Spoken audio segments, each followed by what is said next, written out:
জুলাই গণ অভ্যুত্থানের ঘোষণাপত্রে ১৬ বছরের ত্যাগের অন্তর্ভুক্তি চাইবে বিএনপি।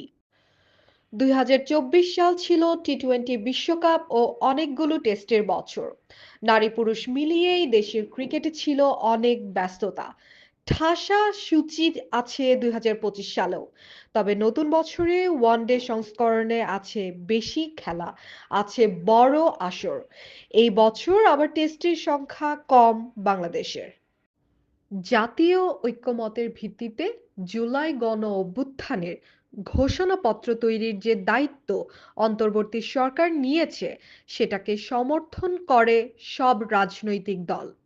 কিন্তু সরকারের এ উদ্যোগ কতটা সফল হবে তা নিয়ে অনেকের মধ্যে সংশয় আছে।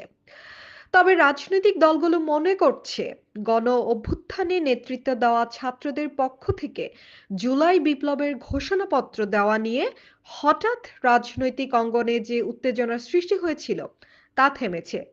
এ নিয়ে বড় ধরনের রাজনৈতিক বিতর্ক বিভেদও আপাতত এড়ানো গেছে।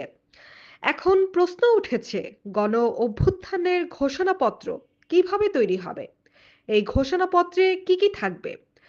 ইতোমধ্যে জুলাই গণ অভ্যুত্থানের সম্মুখ সারির ছাত্রনেতারা ঘোষণাপত্রে ৭২-এর সংবিধানকে বাতিল করা, আওয়ামী লীগকে অপ্রাসঙ্গিক করার ঘোষণা দিয়ে রেখেছেন।